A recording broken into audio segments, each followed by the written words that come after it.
is very productive endocrine system. के anatomy presentation इसका very productive endocrine system के anatomy और इसका presentation कैसे होगा?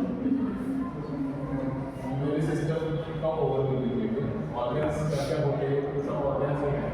ऑर्गन्स ऑफ वन सिस्टम में किडनी, हमारी केयर है, यूरेटर, यूरेथ्रा एक है। मेन फंक्शन इसका क्या होता है? Excretion of metabolic waste. जो मेटाबॉलिक वेस्ट होता है उसको निकालना सबसे बाहर किसी भी तरह से, उसकी अपनी फिजियोलॉजिकल फंक्शन होता है, उसको निकालना। Regulation of water and water और इलेक्ट्रोलाइट्स का रेगुलेशन, बैलेंस बनाए रखना। Regulation of blood pressure, kidney और ये सिस्टम जो है ब्लड प्रेशर को भी रेगुलेट करता है। इससे हार्मोन्स निकलते हैं उनकी वजह से। एसिड बेस बैक्टीरिया रहती है हमारी बॉडी को। बेस चाहिए ना, न्यूट्रल टेम्परेचर रखना चाहिए, थोड़ा सा ऐसे हाई एसिडिटी चाहिए, उसको बनाने में हेल्प करती है।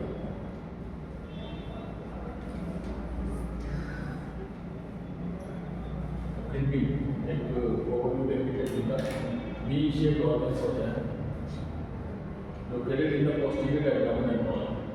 पीछे की साइड देखते हैं, पोस्टीरियर होता है, एंटीरियर जो होगा पोस्टीरियर लेटरल साइड ये पोस्टीरियर एब्डोमिनल वॉल। एब्डोमेन की जो एक परत होती है मसल से अटैच होता है, एब्डोमिनल वॉल पेरिटोनियम से अटैच है। इसलिए बायोप्सी इसलिए कर दिया तो पीछे से किडनी का टिश्यू बैक से निकाला। दर्द भी आपको मुड़ देगा होगा तो यहाँ महसूस होगा इस तरह। इंटरनल स्ट्रक्चर इसका देखिए, रीनल कॉर्टेक्स है। कॉर्टेक्स जो बाहर का पार्ट कॉर्टेक्स, अंदर का पार्ट मंडला होता है। रीनल मेडुलम, रीनल पिरामिड्स, ये देखिए पिरामिड्स हैं, 10 से 12 नंबर में होते हैं। मैरी कहते कोई सब में जरूरी नहीं सोचेगी जैसे। रीनल पेल्विस कैलिसेस, जहाँ से घुमाव होता है उसको कैलिसेस कहते हैं। मेजर और माइनर कैलिसेस होते हैं, पाइप के कैलिसेस। एक्सटर्नल स्ट्रक्चर देखिए, अपर एंड लोअर को एक दो बोन ऑर्गन में एक ऊपर पर फुल कॉन्वेक्स लेटरल बॉर्डर, जो कॉन्केव और कॉन्वेक्स बॉर्डर दिखता है बाहर जो बना है वो कॉन्केव वो कॉन्वेक्स है। लेटरल बॉर्डर उस साइड का बॉर्डर कॉन्वेक्स है, ये कॉन्केव है। अंदर की ओर है मीडियम, वो कॉन्केव है। वहाँ पे आइला, ये एरिया आइला बोला है। आइला कंटेंट रीनल आर्टरी मीडियम, ये भी पहले बार पूछेगा आइला में क्या क्या कंटेंट क्या होता है। रीनल आर्टरी होती है, वेल होता है खून ले जाने के लिए, खून लाने के लिए, और जो यूरिन बनेगी उसको कैरी करते हैं।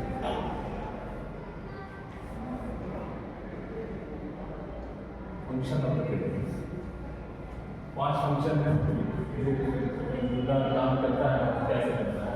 एंडोक्राइन फंक्शन उसका होता है उन्होंने कुछ हार्मोन बनाती है। सॉल्यूट्स और फ्लूइड्स, सॉल्ट इलेक्ट्रोलाइट और पानी को रेगुलेट करते हैं। मेटाबॉलिक बेस एक्सक्रीशन, जो बनता है जो हमारे शरीर को जरूरत नहीं है उसको बाहर निकालना। ब्लड प्रेशर कंट्रोल, इससे एरिथ्रोपोइटिन हार्मोन मिलता है वो बनाने में हेल्प करता है। ड्रग मेटाबॉलिज्म तो से कुछ ड्रग्स जो है रीनल बाईपास होते हैं, कुछ गुर्दे से बाईपास होते हैं, कुछ उससे होते हैं लीवर से। तो कुछ ड्रग्स जो है रीनल बाईपास में करती हैं, कुछ ड्रग्स के मेटाबॉलिज्म में काम करता है। फंक्शन इसका क्या है? फॉर्मेशन ऑफ यूरिन, पेशाब का बनाना, रिमूवल ऑफ यूरिन का वो देखेंगे। नाइट्रोजनस वेस्ट जो होता है यूरिया नाइट्रोजनस वेस्ट, उसको रिमूव करना। Regulation of blood volume, blood के वॉल्यूम घूमना है। अगर गड़बड़ हो जाता है, ये लगातार हार्ट के साथ काम करता है तो ऑक्सीजन को सूजन आ जाती है, गुर्दों की वजह से सूजन आ जाती है। ब्लड वॉल्यूम को रेगुलेट करती है। इलेक्ट्रोलाइट्स, सोडियम, पोटेशियम, इनका रेगुलेशन करती है। एरिथ्रोपोइटिन हार्मोन निकलता है, वो आरबीसी बनाने में हेल्प करता है, वो भी निकलता है। विटामिन डी सिंथेसिस में भी एक्टिवेट करती है स्किन में।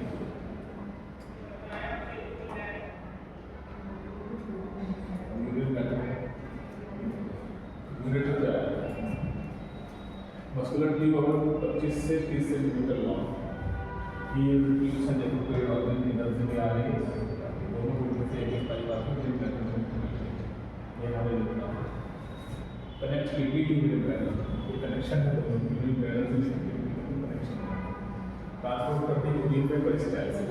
इससे भी संकुचन ऐसा मूवमेंट होता है, ऐसे पाइप जैसे दबाने पे जैसा मूवमेंट होता है, उस तरह का मूवमेंट होता है।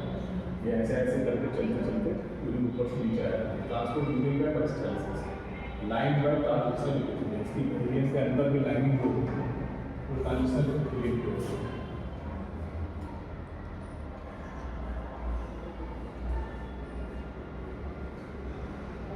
यूरिन ब्लैडर का आता है, ये हमारे यूरिन आए हैं, यहाँ से ये यहाँ पे आप करते हैं, यहाँ पे ट्राइगोन जैसा एरिया होता है जहाँ यूरिन कंसंट्रेट आके इकट्ठा होते हैं, यहाँ ब्लैडर करते हैं। यहाँ पर sphincter internal urinary sphincter, external urinary orifice, एक अंदर की ओर पाया जाता है स्फिंक्टर, एक ऑरिफिस बाहर की ओर है, यूरिन आने जहाँ से यूरिन बाहर होती है, ब्लैडर करने टेम्पोररी स्टोरेज करता है। यूरिन ब्लैडर हमेशा नहीं रहता, इससे हमको निकालना होता है, यूरिन जाते हैं तो हम इसके बाहर करते हैं। टेम्पोररी स्टोरेज ऑफ यूरिन कुछ समय के लिए होता है, कैपेसिटी लगभग आ जाए तो याद कर लो तो मोटा मोटा याद है 400 से 600 500 ml याद कर लो तो याद है। डेक्टूसल मसल हेल्प्स इन यूरिनेशन, यहाँ पे डेक्टूसल मसल एक टाइप की मसल्स होती हैं, पाई जाती हैं, इसको हम होल्ड कर लेते हैं, तो काफ़ी देर तक रोके रहते हैं, उन्हीं मसल्स की फंक्शनिंग की वजह से रोक लेते हैं और उसी की वजह से यूरिनेशन में बाहर निकलने में हेल्प करती है।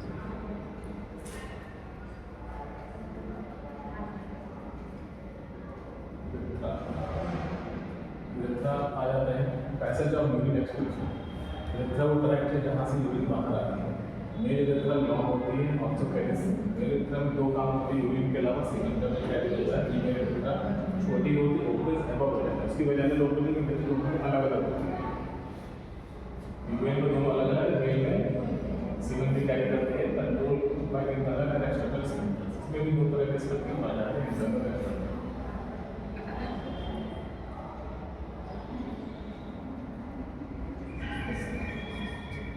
पेल्विक फ्लोर मसल्स पे आ जाता है, ये हमारे पेल्विक कैविटी में जो मसल्स पाई जाती हैं उनके बारे में पढ़ते हैं। पेल्विक फ्लोर मसल्स फॉर्म्स है मस्कुलर डायफ्राम, ये मसल दोनों कैविटी को बांटती हैं तो डायफ्राम जैसा है बनाती है, मस्कुलर सपोर्ट पेल्विक ऑर्गन। ये मेल पेरिनियल मसल है, ये फीमेल पेरिनियल मसल का स्ट्रक्चर है, ये उसके मसल्स का स्ट्रक्चर दिखाया है। सपोर्ट पेल्विक ऑर्गन, पेल्विस में जो भी ऑर्गन पाया जाएगा, किडनी है, यूरेथ्रा है, यूरिन ब्लैडर है, फीमेल्स में जैसे सूचरस है, इन सबको सपोर्ट करते हैं, मेंटेन्स कंटिन्यूस उन ऑर्गन्स को होल्ड करने में हेल्प करते हैं। इंपॉर्टेंट इन चाइल्ड बर्थ, तो यूटरस की मसल बहुत इंपॉर्टेंट होती है क्योंकि जो प्रेगनेंसी होती है तो अब्डोमेन का वॉल्यूम काफ़ी बढ़ जाता है, बच्चा होता है तो उसके लिए बहुत जरूरी होता है, होल्ड करती है यूटरस को अच्छे से, कहीं इधर उधर करने लगता है। इनर्वेशन टू डेंटल नर्व, इसका जो नर्व आती है उसको डेंटल नर्व बोलते हैं। इसकी जो टी वैल्यू है S4 सैक्रल नंबर रीजन जो आ जाती है sacral particular S2 S4।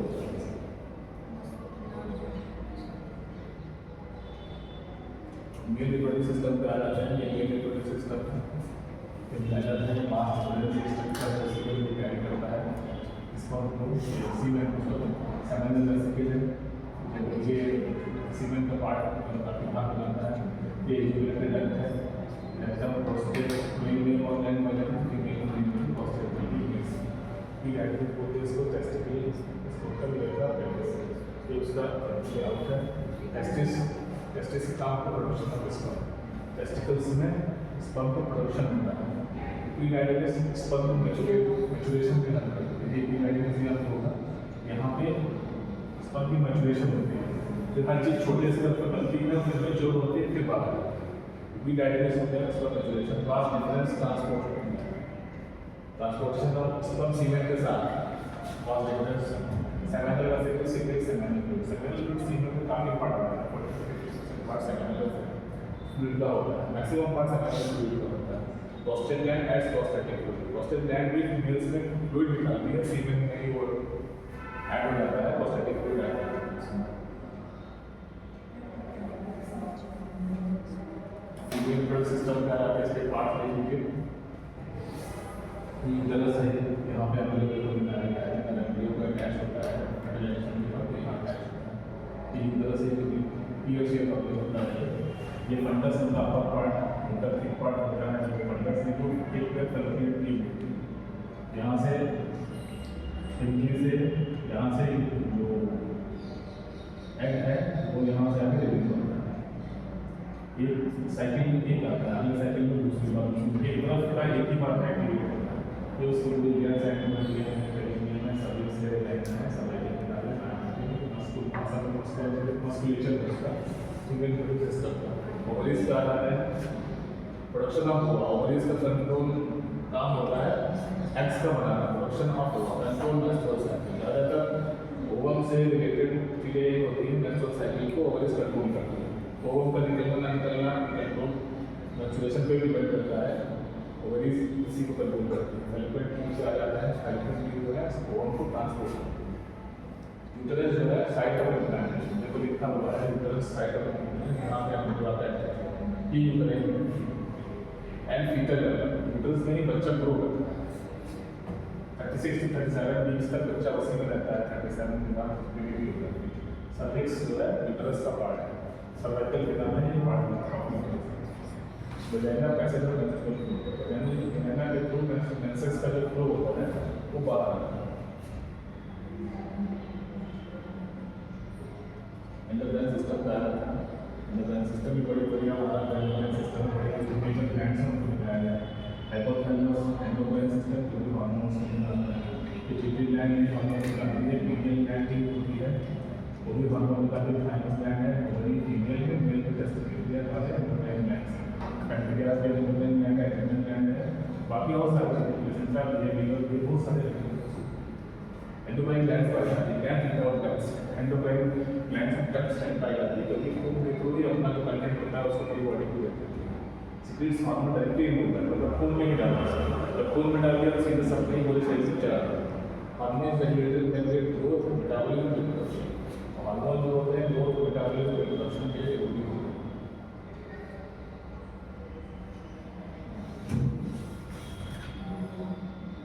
Thyroid gland क्या करता है ये देखिए थायराइड ये इसकी लोकेशन है located in front of the सामने की ओर ये लोकेशन यहाँ पे पाई जाती है। हार्मोन निकालती है थायरोक्सिन ट्राई हाइड्रोथायरोडिन D4 P3, इसमें 4 हाइड्रोजन होता है, 3 हाइड्रोजन होता है, इसलिए इसको P3 D4 कहते हैं। इसका फंक्शन रेगुलेट करता है कंट्रोल मूवमेंट करना है। आप लोगों ने सुना होगा कि थायराइड डिवाइड हो जाता है, पीवी में ज़्यादा होता है, कॉमनली सुना होगा जो गोली चलती है थायरोक्सिन की तो हार्मोन बाहर से देते हैं। कभी डिवाइडर्स में या तो वेट गेन होता है किसी का, तो बहुत सारे फीचर्स होते हैं, mainly weight gain weight loss से पता चलता है कि हाइपरथायराइडिज्म है कि हाइपोथायराइडिज्म। जिसको हाइपो होता है उनको अलग से हार्मोन देते हैं, हाइपर वालों का अलग ट्रीटमेंट होता है। अब पैराथायराइड ग्लैंड में आ जाते हैं, थायराइड के अंदर ही पाई जाती है पीछे की ओर। पैराथायराइड ग्लैंड्स उसी के अंदर एम्बेडेड रहते हैं, थायराइड के अंदर ये पैराथायराइड वो स्मॉल ग्लैंड पीछे की ओर ये हार्मोन निकालती है पैराथायराइड हार्मोन, इसको पीटीएम बोलते हैं। उसका फंक्शन रेगुलेशन ऑफ कैल्शियम और इनका मेन काम होता है कैल्शियम और फास्फोरस। कैल्शियम फास्फोरस किसके लिए जरूरी है? इनमें क्या काम है? कैल्शियम फास्फोरस का रोल क्या है? बोन मेनली बोन और मिल्क में होता है, जो मिल्क प्रोड्यूस करती है उसमें कैल्शियम होता है। रेगुलेशन ऑफ कैल्शियम और फास्फोरस मेंटेन बोन है, कैल्शियम फास्फोरस दोनों बोन के लिए जरूरी है। Regulate system systems ensures continuity of life. Continuity of life मतलब अपनी प्रोजेनी को पैदा करना है। Endocrine system regulates body function. हमारा शरीर चल रहा है इसीलिए कि एंडोक्राइन सिस्टम सारे आपस में रेगुलेट होते हैं, सारे सिस्टम वर्क टुगेदर और नॉर्मल बॉडी, सारे सिस्टम जो है नॉर्मल बॉडी फंक्शन के लिए एक साथ काम करते हैं। अगर एक सिस्टम गड़बड़ हो जाता है दूसरा अपने आप अफेक्टेड हो जाता है। गुर्दे खराब हो जाएंगे तो हार्ट अपने आप गड़बड़ हो जाएगा, हार्ट खराब हो जाएगा तो अपने आप खराब हो जाएगा, लीवर खराब हो जाएगा तो सारी चीज़ें अपने आप हर एक चीज़ एक दूसरे से जुड़ी हुई है। और कुछ पूछना हो बोला कोई कोई